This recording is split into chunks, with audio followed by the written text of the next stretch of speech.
So thank you so much. It's always an honor being back at Life West at the Wave, the best seminar in the world. We got the best speakers and the best institution. I mean, it's just humbling to always come back to where I graduated from. And as you know, a lot of the people you see on the stage that have been here and you're going to see all weekend have been influencers in our profession. Whether you got Dan Murphy, awesome presentation on research, you got Dr. Sholden with NUCA, come on, that's unbelievable what he's doing, just spreading that across the world. And all the speakers you're going to see this weekend, just fantastic. And I want to, just before I start, just give you a quick shout out to some influencers that made an impact for me, okay? Country, you can see the world. World's a big place. Sometimes we're stuck in a bubble. Maybe we're stuck in Hayward and we think Hayward's the world these days, right? And when you get out there and you get into the world, you kind of see that there's a lot going on. If you ever go to Europe and you turn on the news, you see a completely different perspective than watching Fox or CNN, let me tell you. And why I bring that up is because traveling with chiropractic for the last 15, almost 20 years now, I came across a couple people that have changed Europe, and I want to give them a shout out. Dr. Mark Hudson and Lynn Hudson from Cairo, Europe are here. Please stand up. These guys, they are protecting chiropractic in Europe. If you don't know them, please go say hello and get to know them. These guys are the big deal here. Craig Osborne from Chiro Alliance, get up. If you have a clinic that's not registered on his free website, Chiro Alliance, go talk to him. He refers principled patients and patients to your clinic. So please get your clinic on there. The Life West Board of Regents, it's a privilege and honor. It's a volunteer position. It was a humbling and honor for me to even be on there and serve as chairman. And our whole goal, all the board members, it's selfless service, okay? There's no gain in that other than volunteering our time to strategically plan to ensure that we have a viable and great education for our students. And our board members are here, Dr. Steve Silk, Dr. Angel, and Dr. Kristen. I know the 4 members. Please stand up if you're anywhere in the room. Anyone? Okay. We also have, as you know, doing work in India. A lot of you have been on the India trip or perhaps planning on going on the trip. And we have actually the IACD, the Indian Association of Chiropractic Doctors, president for the US, and his name is Dr. Neeraj Patel. Please stand up. He's the man that represents India in America. He's out of Pennsylvania. And I also want to thank, of course, our administration, president of Life West, for putting on a great program. As usual, it is just, again, such an honor to be here. So one of the things I want to get into is how can you, because my point being here, you've maybe heard me before, you've heard the whole how did India start, but that's not the point. My point here is to encourage and hopefully motivate one of you or many of you to get out there and change the world. We got a lot of issues going on, guys, in chiropractic, as you know. There are many, many countries that chiropractic does not exist. Prior to me entering the country of India, you had 1.3 billion, with a B, people with zero chiropractic care. Okay? So I want to explain that to you. So when you were sick in India, you had no money, you didn't go to a doctor, you likely just passed away. If you did happen to go to a doctor, you would either get medication or surgery, and that is it. There was nothing in between. So you can imagine this demand and need. So I want to quickly and briefly share my story, and hopefully you'll understand how I went from being a Canadian born and raised to taking chiropractic to India, and now back here trying to encourage many of you to come and help. The world needs your help. So it started I graduated Life West in 2003. In 2000, I entered school, 99, late 99, 2000. And when I sat in class, I was hearing about chiropractic for the first time, Philosophy 1. And by the way, we got the best philosophy chair in the business in Life West, okay? We got Dr. Encore there, unbelievable, teaching principles of chiropractic. And when I sat in that room, I got inspired. At that time, somebody said, this is philosophy, these are 33 principles, this is what chiropractic is. You're not just a doctor, you're not just a spinal specialist, you're not just, diagnosing conditions here, there's more to it. And when I got to understand what chiropractic was about from him, I realized very quickly that maybe I got to do a little bit more. So I thought, hey, I'm born in Canada, but where in the world can I impact when I'm done? Do you remember any students here? Obviously, you know, right now the energy's there. We want to get out and just adjust and change the world, right? I think you all know what I'm talking about. So we're really, really hyped and motivated. So I was very hyped and motivated. So I did a little bit of homework and realized there's no chiropractic in India. My parents were from India. They immigrated in Canada in the 70s. I was born there, never really connected with my, those roots. But I thought, I have an in. There's some way that I can possibly do something with chiropractic there. So when I realized I wasn't there, again, this is very important, encouragement and mentorship. I went to the president of Life West at the time, Dr. Jerry Clum. We all know Jerry Clum, amazing guy. Life West, longest running president, and he's created ripples. So I go to Jerry Clum and I said, Jerry, I just realized there's no chiropractic in India. And I said, is this something that I should pursue now as a student? Or should I wait till I graduate and do it when I graduate? But we all know doctors in the field, right? Once you graduate, life takes a different route because then you're worried about your student loans. You're worried about setting up shop, maybe starting a family. I mean, things come. So Dr. Jerry Clum gave me the best advice. He said, no, you can do it now. I said, great. So I went on a family trip to India that time.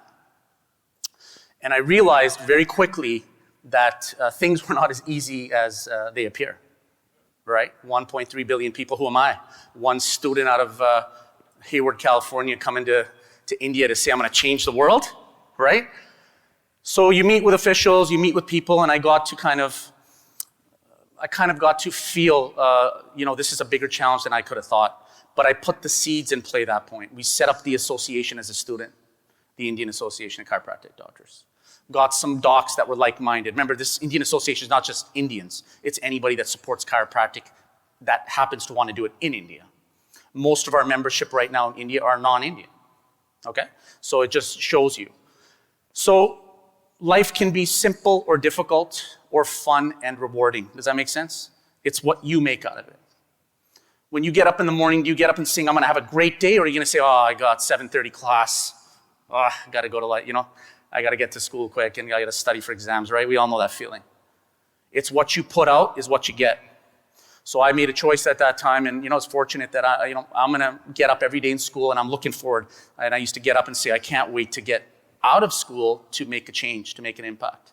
But I set up many things while I was in school.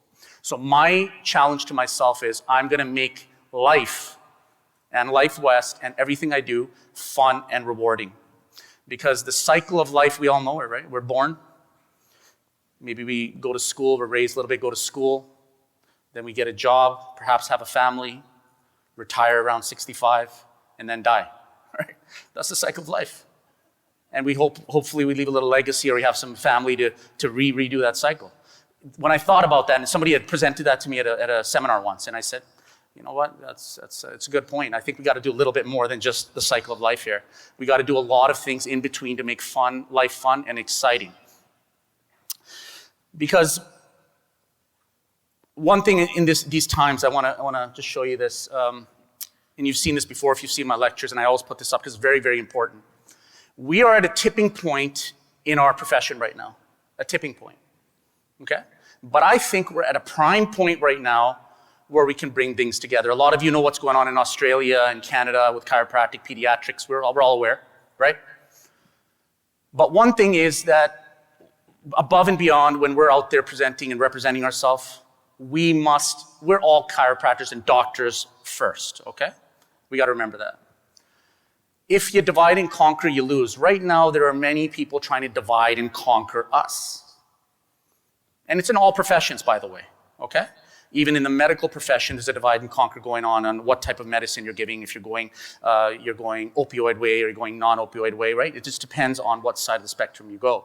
For chiropractic, it's quite simple. We all have the same education.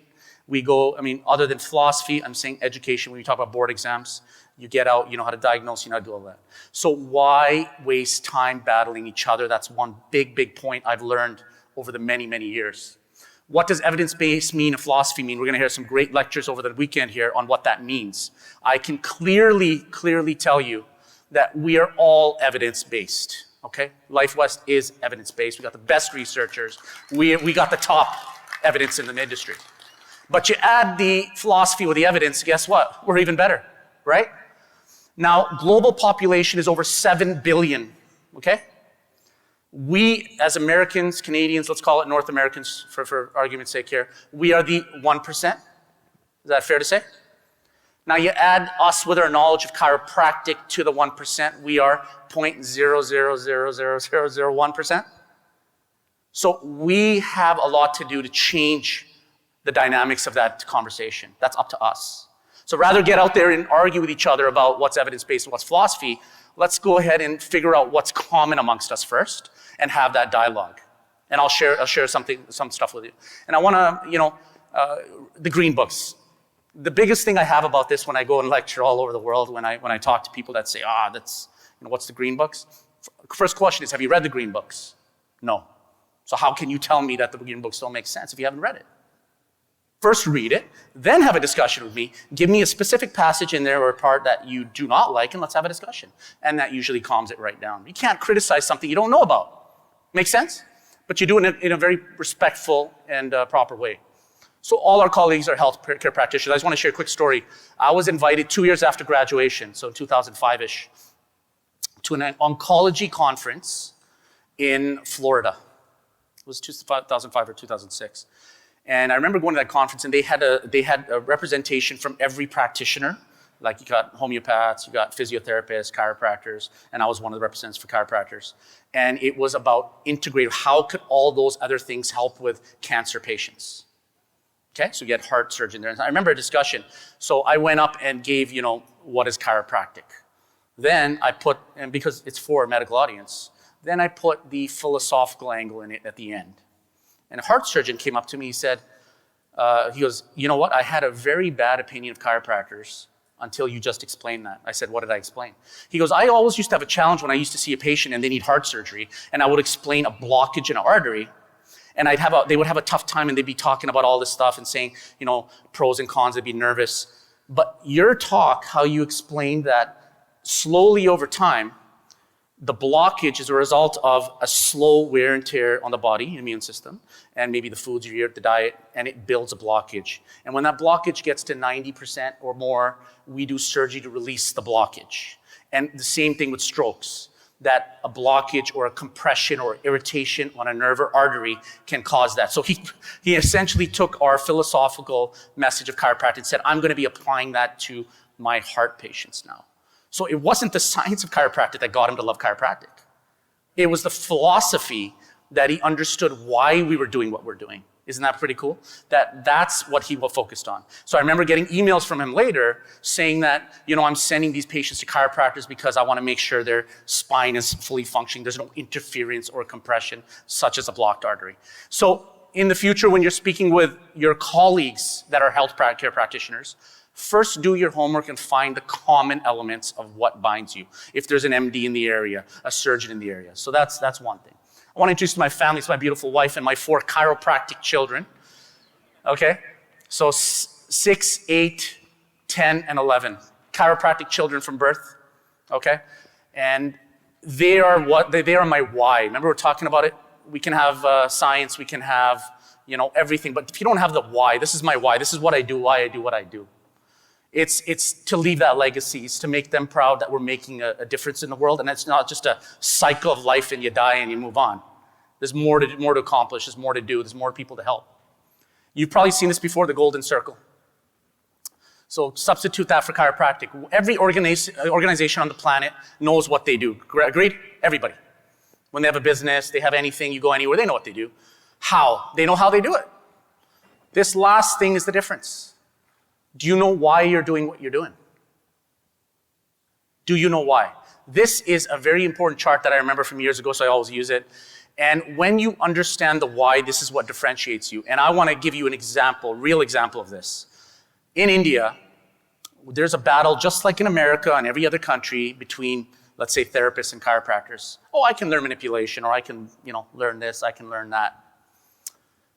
And then you have, essentially, you water down the process of what our education's about. But when we were saying why we're doing something, like I gave you the example with the surgeon, that was the only way we differentiated why we were different.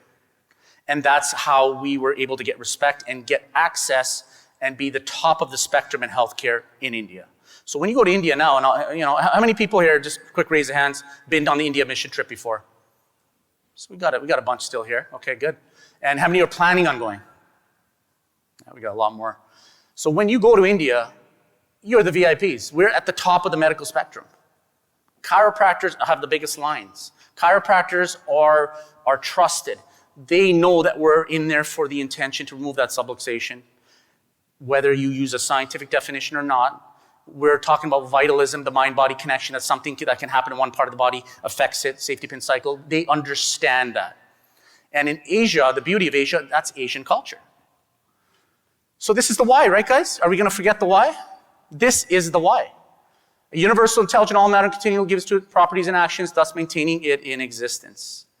It's a beautiful talking point wherever you go. If you forget this why, I really don't know what the point of what you're doing is. Gandhi, you must be the change you wish to see in the world. Martin Luther King, his hero was Mahatma Gandhi. His hero. He used the philosophy of Gandhi in America during the freedom, civil rights movement. And you can imagine, right, the ripple effect somewhere way down there has affected something here in America and across the world. So this is a pretty cool picture. Some of you have seen it before. B.J. Palmer in 1920s in India. He went to India in the 20s to seek out philosophical answers so he could use it in healthcare. So when you read the green books again, you will see a big tinge on ancient Asian philosophy because this was already existing in India and Asia. Whether you go to China, whether you go to India, anywhere like that, this was already there. When you go to the 1800s America, 1700s America, it was here. Somewhere it got lost along the way. So we want to bring that back. So this is cool. I always show this. 1942, Gandhi couldn't go to his rally for freedom. He was sick with blood pressure. So through research, we found that there was a chiropractor in 1942 that actually came and lived with Gandhi in Calcutta and got his blood pressure under control, which allowed Gandhi to go back and be free, right? And get India's independence. So it's pretty cool, right? You got Martin Luther King's mentor that was helped by chiropractic. We got freedom from India because of chiropractic. So I always joke that chiropractic got India free, right? But was it for chiropractic?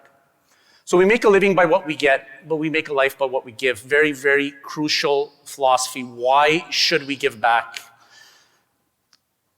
I feel personally, and I know many of you do, we have a higher calling as chiropractors, as doctors.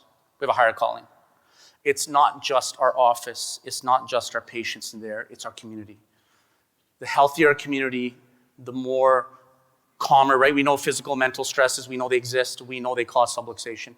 But the more we give out into the community, this obligation, responsibility is on us. I think it's on us. I really do.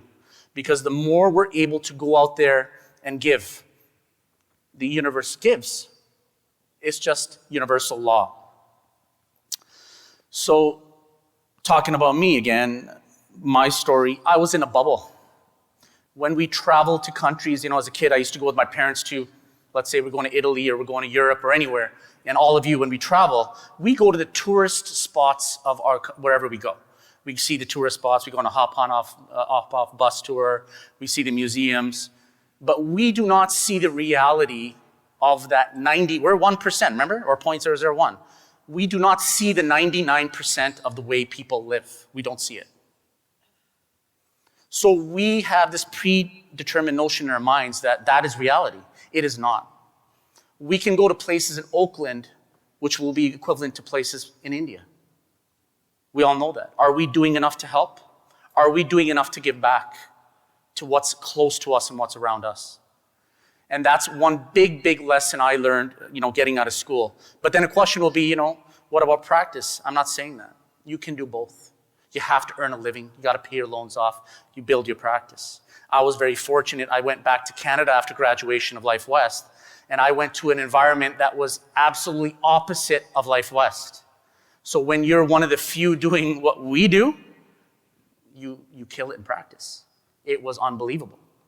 So we were busy from day one, and from 1 went to 2 to 3, and the universe was able to give me abundance through 30 chiropractic offices. I had 30 offices coast to coast in the country. So that gave me freedom. And I would hire doctors and say, you know what, I'm doing this on my off time, go. And a lot of the speakers you're gonna see here today, and I always challenge everybody here, you hear wonderful stories and you hear about successes, but reach out to those docs. I feel if they're not willing to share their secrets or share their knowledge, then maybe they're not that successful as they say. So please feel free to reach out to anybody that I think that's gonna be speaking here and say, how did you do it? How can I learn from that? And I'm glad to share my tricks and secrets. If it helps you, go for it. So in India, chiropractic clinic and spine nerve specialist. We all know, you've heard the news that Life West was the first to step up to the plate. And they've opened their first charitable clinic, Life West Externship Clinic in Delhi. It's happened. Life West is the first. And you guys, the students here, no, absolutely, it's huge. It's historical, because what you're doing is making a change, that ripple effect we're talking about. And I think we have 2 or 3 interns from Life West now in Delhi practicing. Can you imagine the knowledge they're gonna gain from being there? Can you imagine if all of us had that opportunity, where we'd be today? It's unbelievable. So I give kudos to the administration for making it happen. A lot of countries have tried. I know China, we're doing great stuff in China. We're doing great stuff in Tonga. So there's a lot of wonderful things happening here. This was the very first mission trip ever done in 2013. Brian Kelly was here that time. Unbelievable. We started with, I think, 7 or 8 docs, and it grew to what you see today. Can you imagine?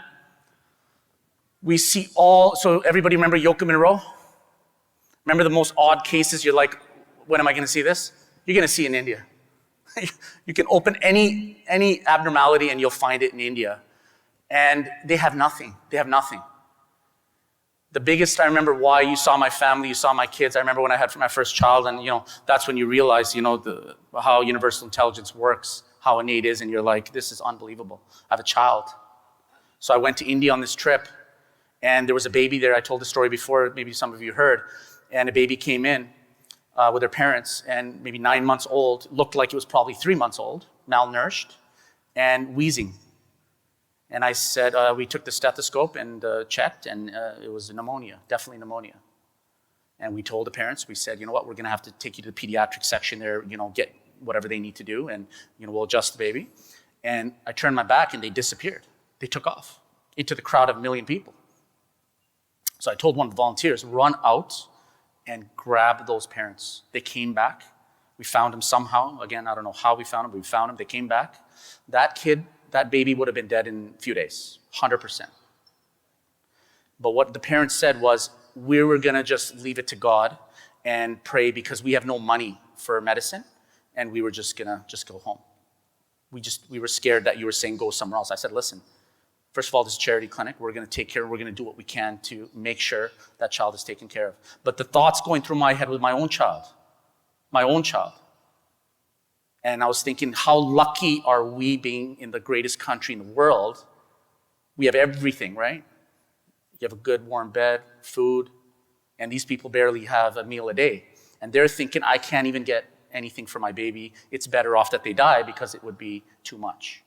So please put that in perspective when you go home and you see your own child, that we got a lot to do. 1.3 billion people, we got a lot to do. This is the president of ICD in India, Dr. Kapesh Galani, talk about selfless service. From Chicago, 3 busy practices. He says, you know what, I'm gonna give back, I'm moving to Bombay, India. He closes shop and moves to India. He's living in Bombay right now, and he does not need to, let me tell you, very successful chiropractor, but he opens his clinic to the poor at least 1 to 2 times a week, just free service, because he knows there's no other way they're gonna get care. Talk about giving back, and the universe has given him so much, 10 times more. This is the last group we had, Life West, some of you are in there. What an amazing trip we had.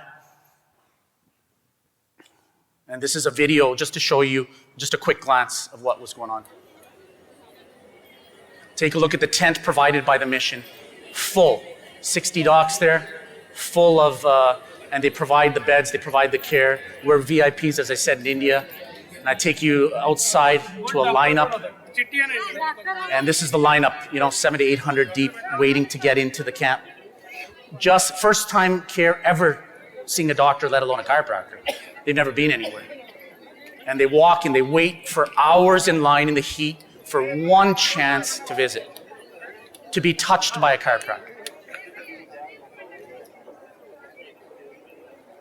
So you can imagine and this is a quick video, but just imagine the blessings that are given by them. The biggest thing these patients say to us when you adjust them, they say, may God bless you wherever you go back, bless you with everything you need. It's such a great feeling to have, to know that it's because it's pure.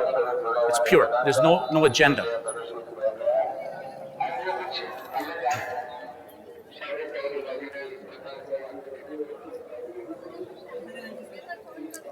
So you walk in through the line, and there's a little section here for a health talk. We do a health talk to the poor that's translated before they walk into the main tent.